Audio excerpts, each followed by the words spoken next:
नमस्कार, आप देख रहे हैं हिंदी खबर में हूं आपके साथ अमित शर्मा। इस वक्त की एक बड़ी जानकारी आपको दे दें, पाक का साथ देकर बुरे फंस गए हैं तुर्की और अजरबैजान। ये बहुत बड़ी जानकारी आपको दे रहे हैं। तुर्की से सेब आयात पर बैन लगा दिया गया है। तुर्की से भारत ने सेब आयात पर अब पूर्णतः बैन लगा दिया है। तुर्की और अजरबैजान की बुकिंग भी कैंसिल की जा रही है।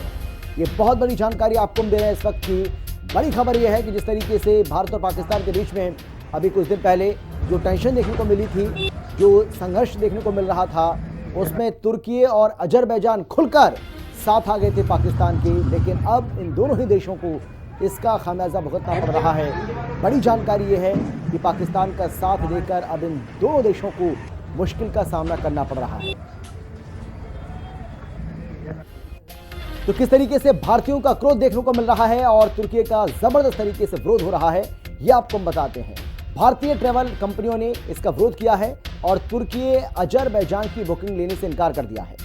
इसके अलावा ईज माई ट्रिप और ट्रेवोटमिंट ने ट्रैवल पैकेज बंद कर दिए हैं और 3 दिनों में 15,000 पर्यटकों ने टूर कैंसिल किए हैं। एक अनुमान के मुताबिक 30,000 पर्यटक रद्द कर सकते हैं टूर ऑपरेटर लगातार ये कह रहे हैं कि हम जो है वो बुकिंग नहीं लेंगे और एयरलाइंस पूरी रिफंड दे रही हैं। यानी कि जिनकी बुकिंग पहले से ऑलरेडी हो चुकी है, एयरलाइंस उनको रिफंड भी दे रही हैं। और 2024 में भारतीयों से कमाए थे 469 करोड़ रुपए।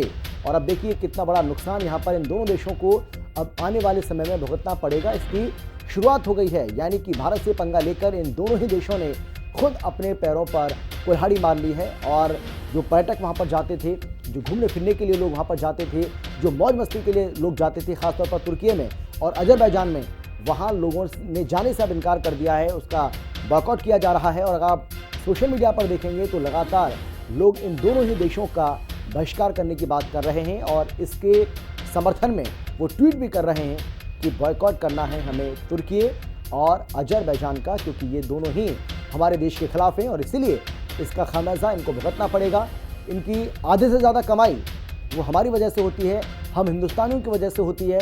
जो लोग वहाँ पर जाते हैं मौज मस्ती के लिए, जो लोग वहाँ पर घूमने फिरने के लिए जाते हैं, जो टूरिस्ट वहाँ पर जाते हैं, और अगर वही इन बुकिंग को कैंसिल कराना शुरू कर देंगे तो इससे इन दोनों देशों को बहुत बड़ा झटका लगने वाला है और इन्हें ये पता चलेगा कि भारत की ताकत क्या है। अब भारतीय समाज, भारतीय लोग एकत्रित हो गए हैं, एकजुट हो गए हैं और एक सुर में अब आवाज़ उठ रही है, बॉयकॉट तुर्की, बॉयकॉट अजरबैजान। तो भारतीयों से कमाई और भारत को धोखा, ये अपने आप में एक बड़ा सवाल है। तुर्की का कुछ हिस्सा यूरोप में पड़ता है। साल 2024 की बात करें तो साल 2024 में कुल 3.3 लाख भारतीय यहां गए। देखिए ये एक बहुत बड़ा आंकड़ा है और ये आंकड़ों के साथ हम आपको बता रहे हैं कि कितना बड़ा नुकसान आने वाले समय में इन दोनों देशों को होने वाला है। भारतीयों से कमाई हो रही है लेकिन भारतीयों को ही ये धोखा दे रहे हैं, भारत को धोखा दे रहे हैं। तुर्की का जो कुछ हिस्सा है वो यूरोप में पड़ता है और साल 2024 की बात करें, यानी कि पिछले साल की बात करें, तो पिछले साल का एक आंकड़ा है और वो ये आंकड़ा कहता है कि 3.3 लाख भारतीय यहाँ गए। यानी कि तकरीबन 3.5 लाख भारतीय यूरोप पहुंचे, यहाँ तुर्की पहुंचे खासतौर पर। 2023 की तुलना में ये आंकड़ा 20% रहा। 2023 की तुलना में ये आंकड़ा जो है वो 20% से ज़्यादा रहा। इसका मतलब ये हुआ कि जो 2023 में आंकड़ा था उससे ज़्यादा 2024 में लोग यहाँ पर पहुंचे। और तुर्की के अलावा अजरबैजान भी भारतीयों की पहली पसंद माना जाता है।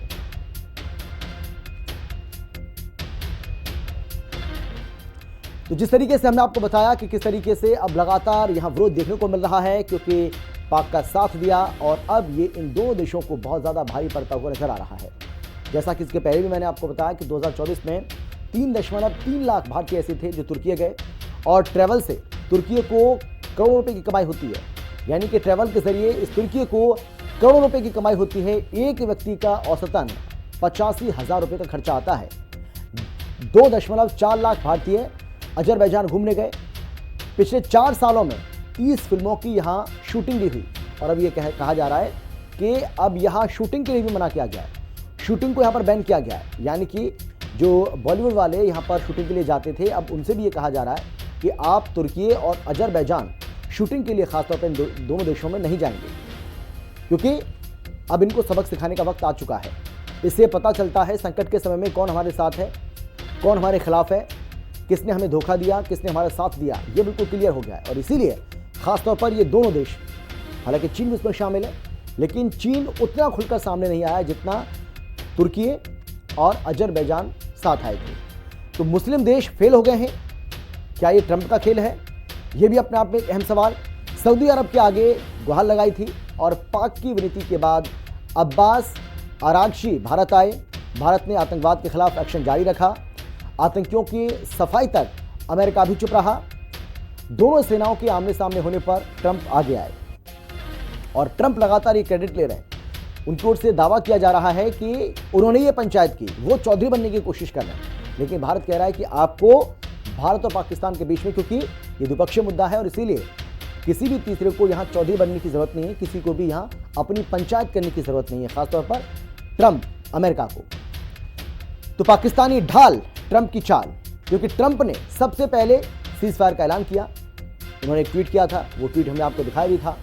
अमेरिका से मदद मांग रहा था पाकिस्तान, पहले अमेरिका ने मदद से इनकार कर दिया और जब पाकिस्तान घुटने पर आया तब ट्रंप ने मदद की। इस संघर्ष विराम के पीछे अमेरिका के कई लक्ष्य हैं। यानी कि अगर कोई ये सोच रहा है कि अमेरिका ने, हालांकि वैसे अगर देखा जाए तो ट्रंप तो इस बात को खुद स्वीकार कर रहे हैं। वो कह रहे हैं कि भाई मैंने तो दोनों देशों से कह दिया था कि अगर आप हमारी बात मानते तो ठीक है, अगर आप हमारी बात को नहीं मानते, युद्ध को अगर आप जारी रखते हैं तो मैं दोनों देशों से व्यापार नहीं करूंगा। लेकिन ये कहा जा रहा है कि व्यापार को लेकर तो कोई बात हुई नहीं। भारत ने बिल्कुल साफ कर दिया कि व्यापार को लेकर किसी तरह का कोई सवाल ही पैदा नहीं होता है, ना ही कोई बात हुई है।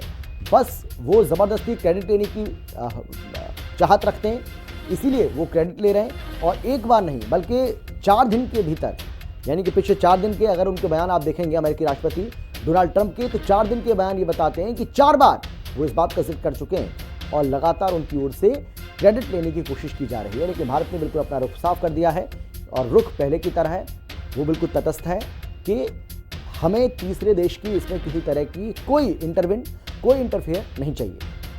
तो मिडिल ईस्ट में ट्रंप हम देख रहे हैं, अब लगातार वो सऊदी अरब का, कतर का दौरा कर रहे हैं। तो मिडिल ईस्ट में ट्रंप कार्ड देखने को मिल रहा है। पाकिस्तान में चीन का भारी निवेश है। अमेरिका का दोनों देशों से 36 का आंकड़ा है। यूएस एशिया और मिडिल ईस्ट में पैठ बनाना चाहता है। चीन और ईरान पर नजर रखना चाहता है। अमेरिका की नजर बलूचिस्तान पर भी है। बलूचिस्तान में लिथियम का भंडार मौजूद है। इलेक्ट्रिक वाहनों के लिए यूएस को लिथियम की जरूरत है। बलूचिस्तान में यूएस के आने से चीन का प्रभुत्व घटेगा। ईरान को हो रही है मिनरल्स की सप्लाई और इसको रोकना भी अमेरिका का एक मकसद है।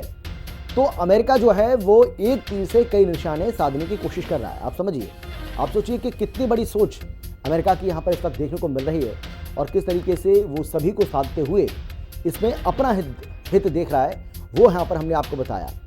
और देखिए, अमेरिका की जो नज़र है, अमेरिका की नज़र इस बात को लेकर भी है कि किस तरीके से वो अपना प्रभुत्व बनाए रखे।